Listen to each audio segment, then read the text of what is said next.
베드로전서 2장 4절 5절 우리가 한 목소리로 크게 읽겠습니다. 사람에게는 버림받았으나 하나님께는 택하심을 입은 보배로운 산돌이신 예수에게로 나아가 너희도 산돌같이 신령한 집으로 세워지고 예수 그리스도로 말미암아 하나님이 기쁘게 받으실 신령한 제사를 드릴 거룩한 제사장이 될지니라.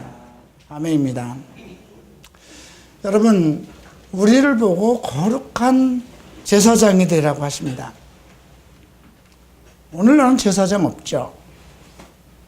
그러니까 베드로가 사실 2000년 전에 예수님 돌아가신 후에 이 글을 쓸 때 과연 제사장 제도가 있었을까요? 교회가 시작하면서부터는 제사장 제도가 없는 겁니다.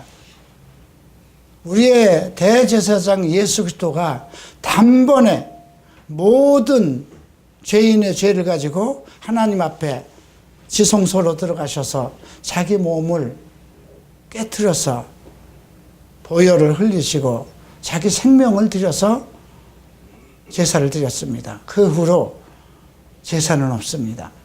제사가 없어졌으면 제사장도 없습니다.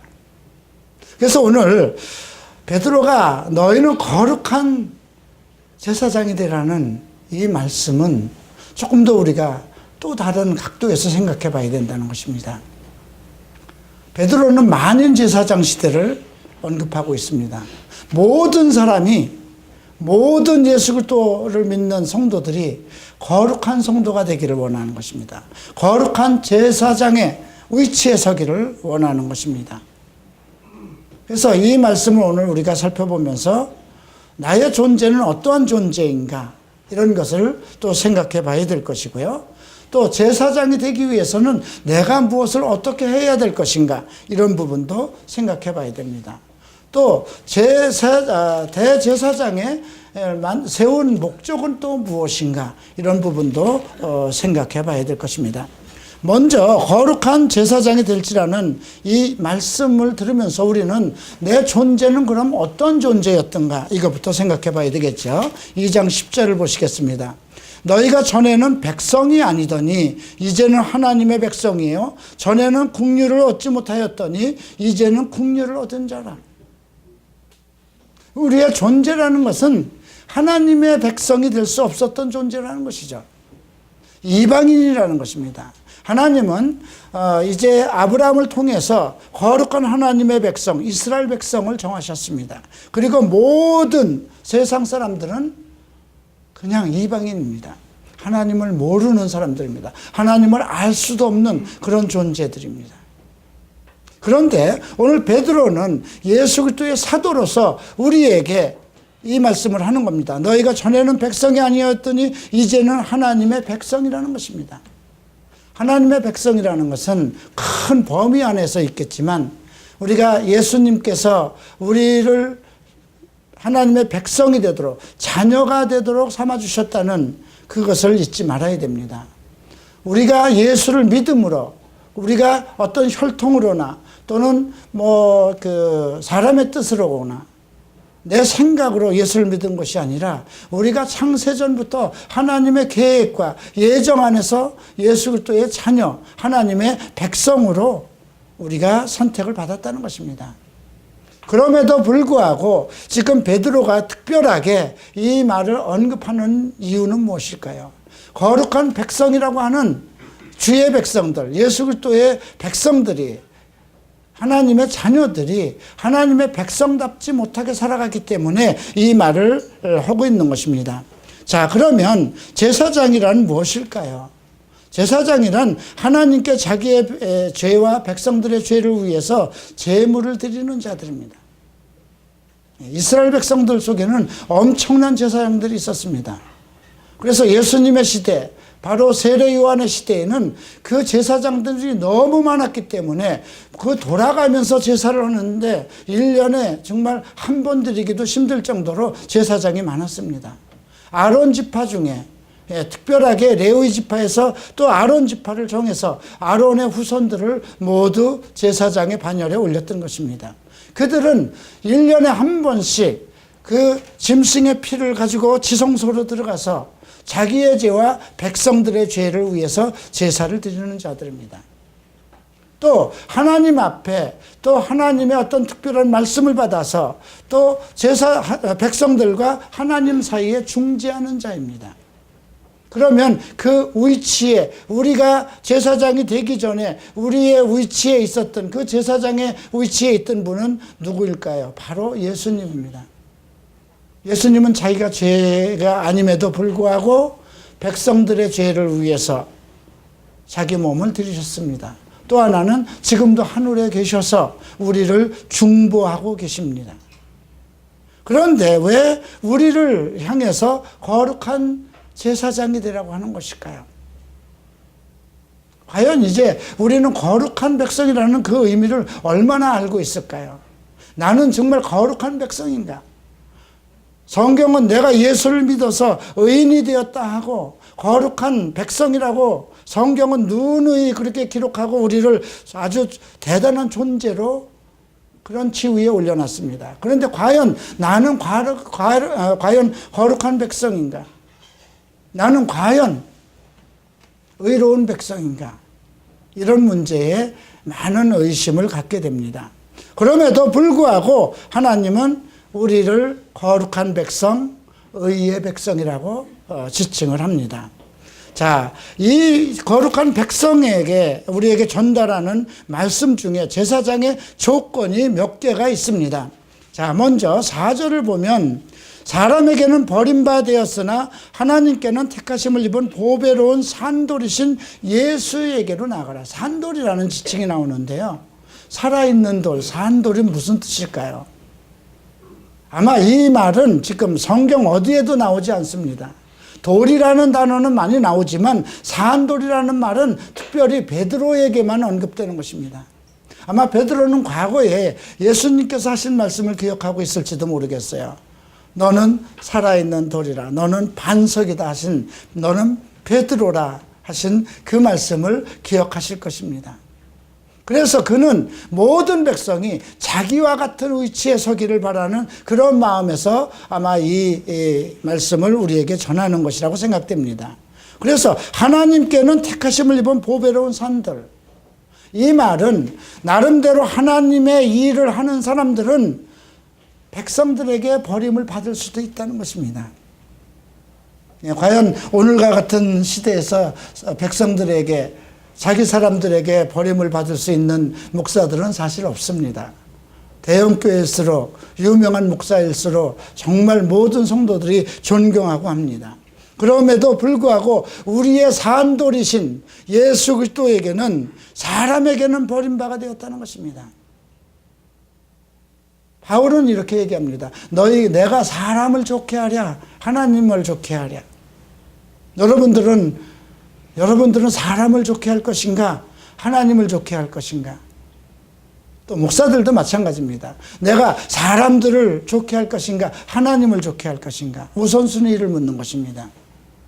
물론 성도들을 좋게 하고 사람들을 좋게 해야 되고 내 이웃과 내 부모를 좋게 하는 것 당연한 것입니다. 그러나 그 우선순위가 바뀌면 안 된다는 것입니다. 하나님이 항상 우선돼야 된다는 것입니다. 자, 왜 사람에게 버림을 받았을까요? 예수 그리스도께서는 왜 자기 민족에게, 자기 백성에게 버림을 받았을까요? 예수 그리스도께서 무엇을 잘못했을까요? 그 수많은 병자들과 귀신 들린 자들을 다 쫓아주고 약한 것을 온전하게 하고, 그분의 입에서 나오는 건 전부 다 하나님의 말씀이었습니다. 그런데 왜 하나님의 백성이 예수를 미워했을까요? 구약에서는 왜 하나님의 말씀을 받은 모든 선지자들이 자기 백성에게 미움을 받고 왕에게 죽임을 당해야 했을까요? 우리가 이런 문제도 생각해 봐야 된다는 것입니다. 자, 그래서 이제 5절에 이렇게 언급하고 있습니다. 너희도 산돌같이 신령한 집으로 세워지고, 여기서 신령한이라는 뜻은 우리 성경은 조금 더 너무 과장됐어요. 그냥 영적인 집으로 지어져야 된다는 것이죠. 영적인 집이 무엇일까요? 우리가 이러한 건물을 지을 때는 그 건물의 구조에 따라서 여러 가지 재료가 들어갑니다. 그러면 우리가 영적인 집으로 내 자신이 지어지려면 무엇으로 지어져야 될까요? 가장 핵심되는 것이 무엇일까요? 말씀입니다. 예수님도 내가 전하는 것은 내 말이 아니라 아버지의 말씀, 내가 보고 들은 아버지의 말씀이라는 것입니다. 그래서 자신 있게 너희가 내 안에 있고 내 말이 너희 안에 있으면 무엇이든지 기도하라는 것입니다. 내가 만약에 여기에 서서 이오나의 개인적인 생각이라든가 내가 깨달은 개인적인 것을 여러분들에게 가르치고 한다면 여러분들은 여기에 앉아 있을 필요가 없다는 것입니다. 결국 내가 먼저 하나님의 말씀으로 지어져야 된다는 것입니다. 내 모든 삶이 하나님의 말씀으로 이루어져야 된다는 것입니다. 두 번째는 무엇일까요? 예수 그리스도로 말미암아 하나님이 기쁘게 받으실 신령한 제사를 드릴 거룩한 제사장이 될지어다. 이건 무엇일까요? 하나님이 받으실 만한 거룩한 신령한 제물, 그것이 무엇일까요? 여기서도 신령한이라는 말이 영적인 것입니다. 하나님이 기뻐 받으실 영적인 제물은 무엇일까요? 여러분들이 드리는 11조일까요? 주일원금일까요? 그것보다 더 우선적인 건 무엇일까요? 자기 몸으로 드리는 것입니다.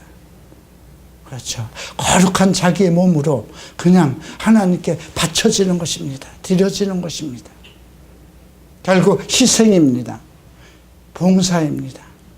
어떤 대가 없이 자기 목숨을 다 바쳐서 하나님이 계획하신 일을 이루기 위해서 자기 몸을 다 바쳐지는 산제사를 요구하는 것입니다. 그래서 바울은 로마서 12장에서 거룩한 산제사를 요구하고 있습니다. 거룩한 헌신을 요구하는 것입니다. 어떤 목적을 바라지 말아야 된다는 것입니다. 사람들이 너를 미워하고 너를 비방하고 너를 정말 짐승만도 못하게 여길지라도 너는 오직 내 몸과 마음과 뜻 모든 것을 다 바쳐서 하나님의 거룩한 제사장처럼 되라는 것입니다. 자, 우선 제사장에 대한 설명이 나옵니다. 예수 그리스도에 대한 설명이 나옵니다. 6절에 보면 경에 기록하였으되 보라 내가 택하고 보배로운 요긴한 모퉁이 돌을 시온에 두노니 저를 믿는 자는 부끄러움을 당치 아니하리라. 여기서 요긴하다는 건 귀중한 모퉁이 돌입니다. 모퉁이 돌이라는 건 한쪽 구탱이에 보잘것없이 있는 것입니다. 근데 예수님께서 그 모퉁이의 돌이 되시고 모든 집은 그 모퉁이를 통해서 이어졌다는 것입니다. 이 모퉁이에 대한 특별한 아주 이스라엘 그 성전과 관련된 예화가 있습니다. 역사 속에 내려오는 말입니다.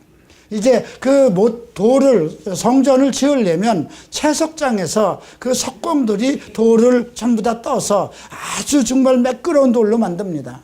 여러분 우리가 이스라엘에 있을 때 예수님께서도 그 화려한 그 대리석으로 만든 그 돌을 보고 그때는 리모델링을 할 때였거든요. 헤롯이. 그때 정말 채석장에서 그 허물어져 가는 옛날의 그 성전을 다시 리모델링 하는 가운데서 많은 채석장에서 새로운 돌들이 이제 성전으로 옮겨지고 있었습니다. 그래서 그 채석장의 그 성전을 짓는 그 돌에는 전부 다 번호가 매겨 있습니다. 그래서 어떤 돌이 어느 위치에 갈 수 있는 그 번호가 전부 다 매겨서 들어왔어요. 그런데 갑자기 어떤 돌 하나가 왔는데 번호가 없는 거예요. 그래서 그걸 자꾸 밀쳐냈어요. 그리고 번호 있는 돌로 해서 구격대로 성전을 지어나갔습니다. 그래서 성전이 다 완성되고 나서 이제 모퉁이 돌을 세워야 되는, 모퉁이라는 건 뭐예요? 가장 맨 마지막에 그 집이 세워지고 이것은 하나님의 성전이라는 그 준공을 위한 그 글자를 새긴 거잖아요. 요즘엔 그런 게 없지만 옛날에는 그런 머릿돌이 있습니다. 어느 성전을 가도 다 그 머릿돌이라는 걸 해서 건축을 한 그 연호를 하죠. 지금은 뭐 팻말을 해서 이렇게 붙이기도 하지만, 그래서 왜 머릿돌이 없느냐, 이걸 놔야 되는데, 그랬더니 이미 벌써 성전 시작할 때 보냈다는 것이죠. 이미 석공들과 그걸 제작한 사람은 그 성전이 지어지기 전에 이미 그 머릿돌을 계획해서 미리 보냈던 것입니다. 그런데 그 번호가 없으니까 건축자들은 그걸 모르니까 자꾸 바깥으로 내어다 버린 거예요. 그 비유를 들어서 시편 기자가 한 말씀입니다. 그래서 백성들이 버렸던 것, 근데 요긴한 그 모퉁이 돌, 건축자들은 자꾸 버렸어. 이거 뭐 집 짓는데 필요한 건 아니잖아요, 그죠? 생각을 해보세요. 돌이라는 건 그 성전에 언제 짓고 또 여기에 누가 참여했고 이 성전 이름이 무엇이라 그걸 하는 것이니까 사실 그 집에는 필요가 없는 것처럼 보였기 때문에 건축자들은 다 그 모퉁이 돌을 내어버렸던 것입니다. 그러니까 이스라엘 백성들이 예수님은 하나님의 사람, 하나님의 아들이라고 생각할 수도 없었고, 그렇게 생각했던 것입니다. 그래서 내가 택한 보배롭고 요긴한 귀중한 모퉁이 돌을 시온에 두느니 저를 믿는 자는 부끄러움을 당치 아니하리라. 이거는 이제 우리 시대뿐이 아니라 영원히 이 땅에 있는 사람들, 세상 사람들은 그를 버리고 또 하나님의 집을 짓는 사람들은 그를 버렸지만 제사장들이 버렸잖아요. 그죠? 예수 그리스도를 교회, 거기 이스라엘 백성 유대교의 장로들과 서기관들과 제사장들이 다 배척했잖아요. 그렇지만 하나님께서는 그를 모퉁이의 돌로, 그래서 그 모퉁이 돌을 통해서 전 세계에 하나님의 집이 세워갔던 것입니다. 7절을 봅니다. 그러므로 믿는 너희에게는 보배이나 믿지 아니하는 자들에게는 건축자들이 버린 그 돌이 모퉁이 머릿돌이 되었느니라. 이것은 저는 지금도 그대로 시행된다고 생각합니다. 세상 사람들은 학위를 요즘 바라고 유명한 박사나 석사나 이런 학위들을 바랍니다.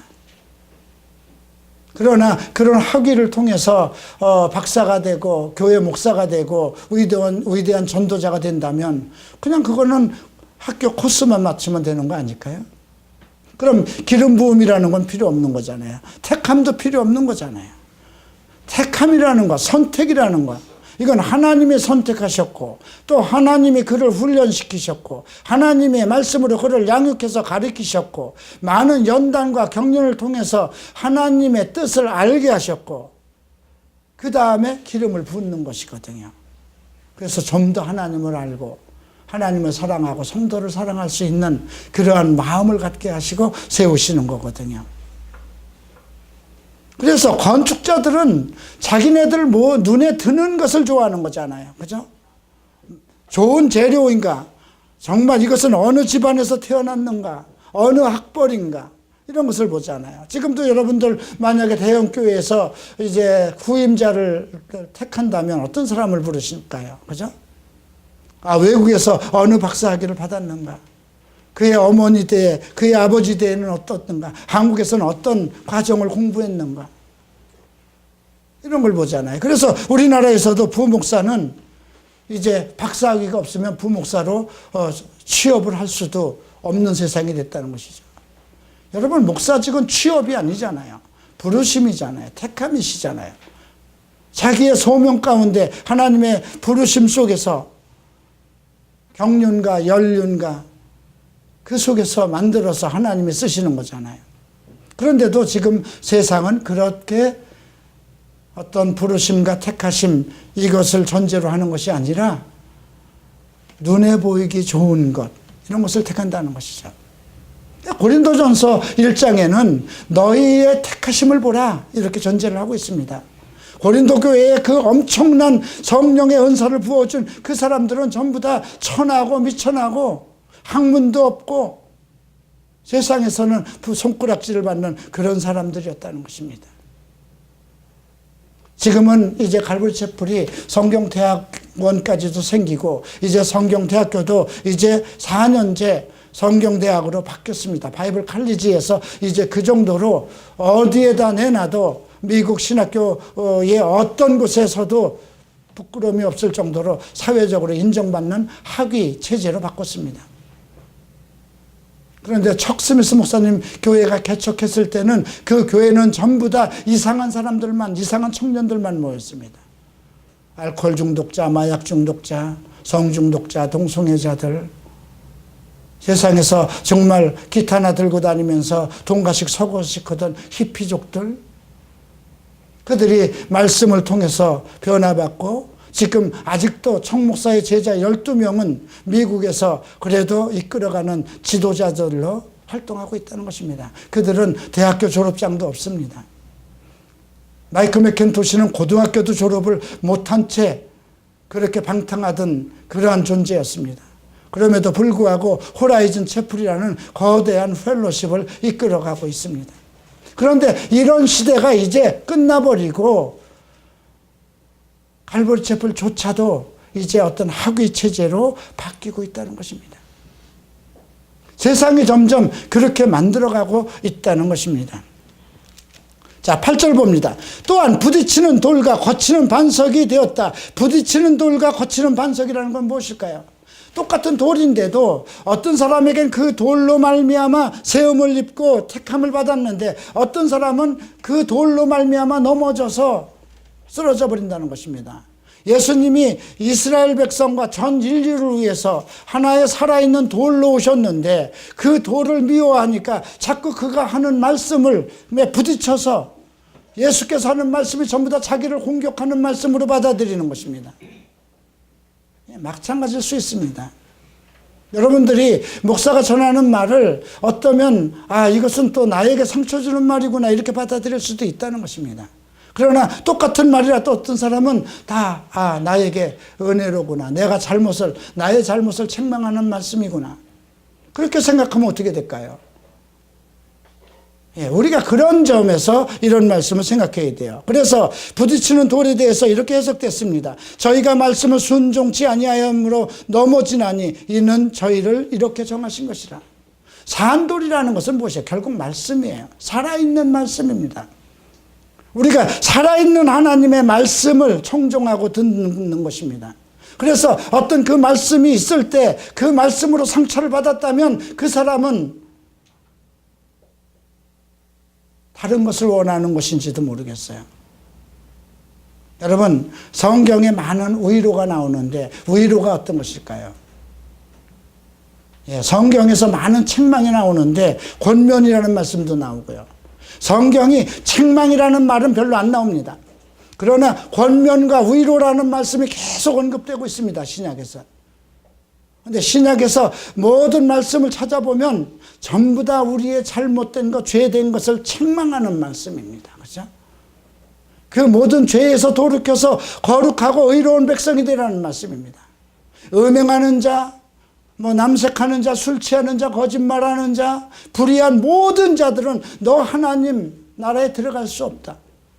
이보다 까칠한 말씀은 없습니다. 이보다 정말 우리 백성들에게, 하나님을 믿는 사람들에게 정말 억울하고 원통한 말씀은 없습니다.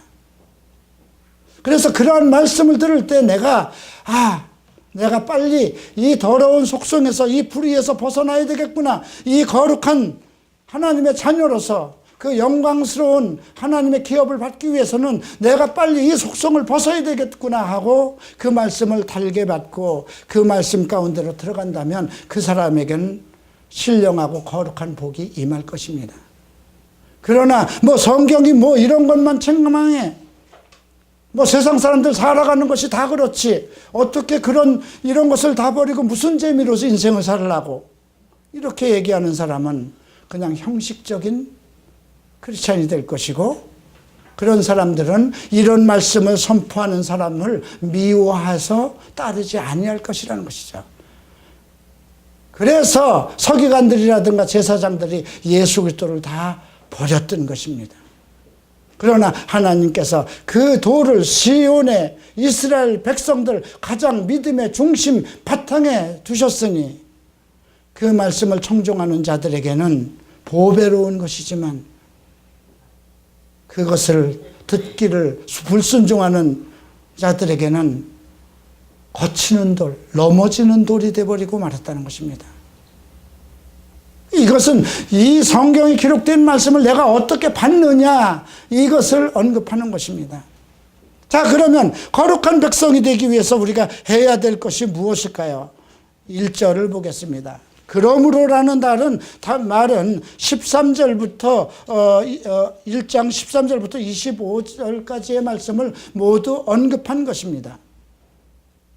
네. 그래서 우리가 2장 1절 보면 모든 악독을 버리라고 합니다. 악독이라는 게 무엇일까요? 이거는 마음이 흉악하고 독살스러운 것을 얘기합니다. 여러분, 요즘 그 북한에서 핵을 쏘고 미사일 쏘고 나서 그 북한 아나운서들이 그 방송하는 걸 보면 가슴이 선뜻하지 않아요? 떨리지 않아요? 어떻게 보통 말도 저렇게 독살스럽게 할 수 있을까? 사람의 심령을 정말 그 독이 파헤쳐 들어갈 정도로 그런 말, 그게 악독입니다. 크리스찬에게 악독이 있다는 건 참 이건 좀 희한한 거죠. 악독이 있습니다. 우선 이단들을 보세요. 이단 괴수들을 따르는 그 사람들과 대화를 하면 여러분들은 아마 가슴이 떨리고 정말 북한의 괴뢰도당이 하는 말보다도 더 가슴이 떨릴 때가 있을 거예요. 그거는 그들이 하는 것이 성경을 부정하고 정말 잘못된 것을 언급할 때 우리는 하나님의 말씀을 아는 우리는 가슴이 떨리는 것입니다. 그 다음에 괴율이라는 단어가 나오는데요. 이건 거짓인데 어떤 거짓이냐면 미끼를 사용해서 상대를 유혹하는 거. 그러니까 생각해 보세요. 잘못된 말씀, 축복이라는 것을 한때는 우리 교회가 성령운동이 일어나면서 축복이라는 단어를 가지고 사람들을 유혹해서 교회로 많이 끌어들였어요. 네가 그냥 그 교회 나가면 축복받을 것이다. 성령 충만, 성령 충만. 뭐 시대를 따라서 무슨 모든 축복, 성령 충만 이런 잘못된 것들. 지금도 어느 교회는 새벽 예배를 나가면 모든 것이 해결될 것이다. 이렇게 해서 그 교회는 수만 명이 새벽 교회를 나오는, 새벽 기도 자체가 잘못된 건 아니잖아요. 그러나 그걸 통해서 사람들의 믿음이 잘못된 길로 가면 안 되잖아요. 그죠? 여러분들이 새벽 기도를 가는 것은 정말 건전하고 온전한 주님 앞에 나의 마음을 가지고 일찍 나가서 하나님께 소원을 말하고 하나님의 말씀을 듣기 위한 것이지, 어떤 그걸 통해서 내 인생의 문제, 어떤 뭐 돈을 많이 벌고 그런 뭐 영광스러운 그런 것을 갖기 위해서 가는 건 아니잖아요. 그런데 그런 걸 믿기로 해서 불러드는 것을 계율이라고 합니다. 외식이라는 건 뭘까요? 위선적인 행동이에요. 내가 여러분들 앞에 과거의 내 인생을 다 숨기고 정말 만약에 박사학위라도 받아가지고 와서 내가 정말 거룩한 어떤 정말 그 학위를 받은 사람으로 위장하고 얘기를 한다면 이건 위선입니다. 그러니까 그런 문제들, 자기를 속이는 것. 예. 자기는 음행을 하면서 음행하지 말라고 그러면 이거는 위선입니다. 또 어떤 말이 있습니까? 시기. 예, 시기라는 말은 다른 사람이 잘 되는 것에 대해서 불쾌함을 갖는 것입니다. 시기와 질투는 두 가지 의미가 있습니다. 내 것이라고 생각하는 것을 다른 사람이 가지고 있는 것, 이제 이런 것이 질투에 속하는 것이죠. 같은 그 질투의 속성 속에 들어가는 것입니다. 내 것이라고 생각하는데 딴 사람이 기분 나쁘지 않아요. 질투하는 것입니다. 그런데 다른 사람이 잘 되는 것에 대한 불쾌감. 지금 저희 교회 홀리라이프나 이호나 목사가 잘 되는 것에 대해서 되게 불쾌하게 생각하는 사람들도 있습니다. 도대체 뭐 이호나 목사가 도대체 무슨 학교를 세운다고 그래, 이런 것에 대해서 상당히 못마땅하게 생각하는 사람도 있습니다. 이거 시기입니다. 그 다음에 비방은 뭘까요? 험담입니다. 험담. 예. 악담도 여기에 속합니다. 험담이 지나치면 악담 되는 겁니다. 여러분, 지금 그런데 이것이 지금 베드로 사도가 1절에서 1장 13절부터 허리를 동이고 정말 온전한 대로 나갈지어다 이렇게 권고를 하면서 그러면서 모든 악독과 괴율과 외식과 시기와 모든 비방하는 말을 버리라는 건 뭔가요? 이미 크리스찬들 속에서 이런 상황이 되어 있다는 것입니다. 종말의 시대, 그리스도가 지금 이제 오시는 그 시대에 살아가는 크리스찬들이 이런 상황, 이런 생활을 하고 있다는 것입니다. 자, 오늘 한번 자기를 생각해 보십시다. 제가 이 말씀을 준비하면서 내 안에는 정말 악독이 없는가? 내 안에는 괴울이 없는가? 외식이 없는가? 시기가 없는가? 비방하는 말이 없는가? 이거 생각해 봤어요. 전혀 무관하지 않았습니다. 여러분들도 마찬가지잖아요. 전혀 무관하지 않았잖아요.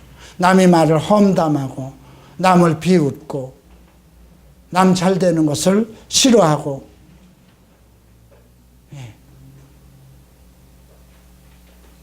서로 감추고 내가 정말 드러내고 싶지 않은 거 정말 위선자가 돼서 나는 상당히 거룩한 것처럼 나는 그러한 죄를 범하지 않는 것처럼 나는 정말 불의하지 않고 정말 온전한 것처럼 이런 것들 우리 속에 다 있잖아요.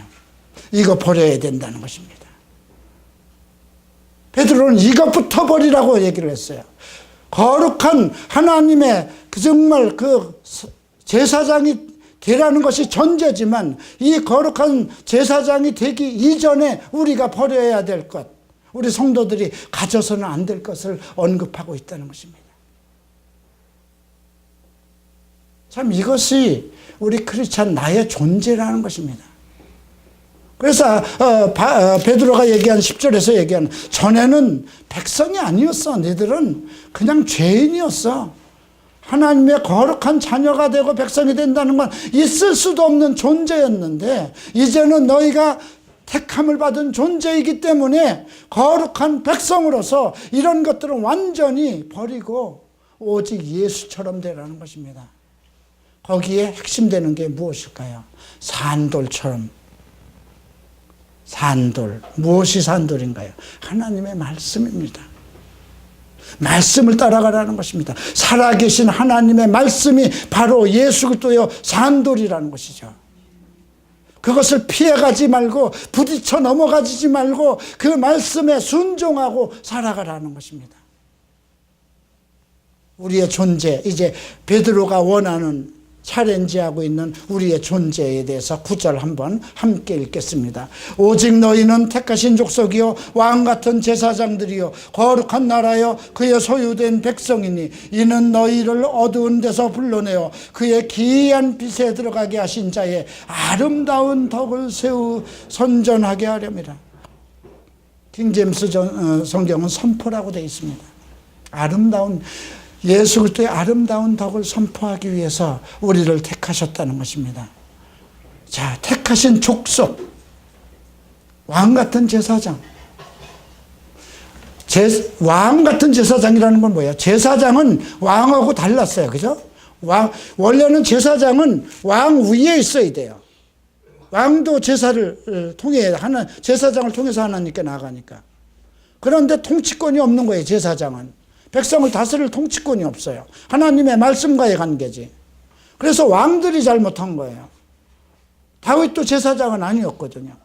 그래서 왕 같은 제사장이라는 것은 통치를 할 수 있는 제사장이 되라는 것이죠. 또 거룩한 나라.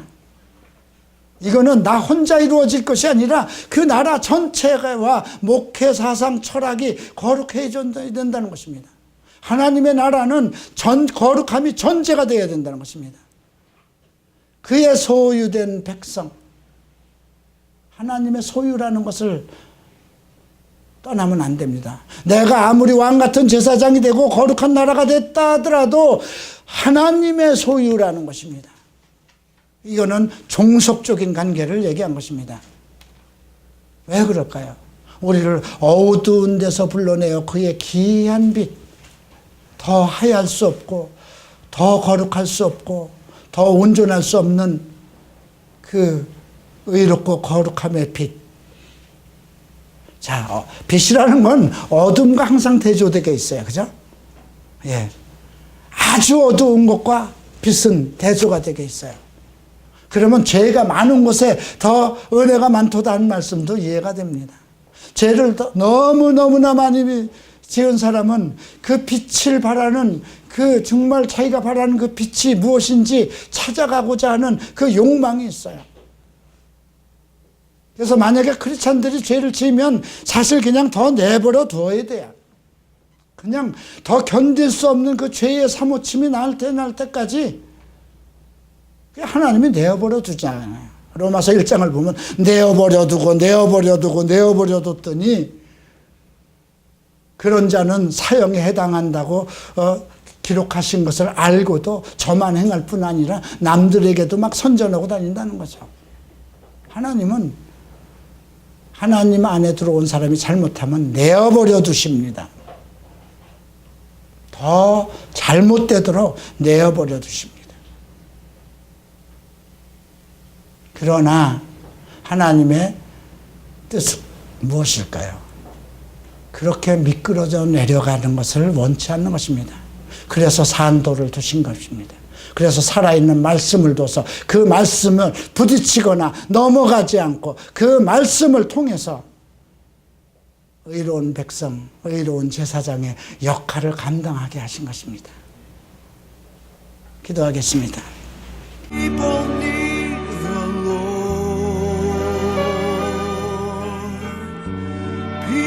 need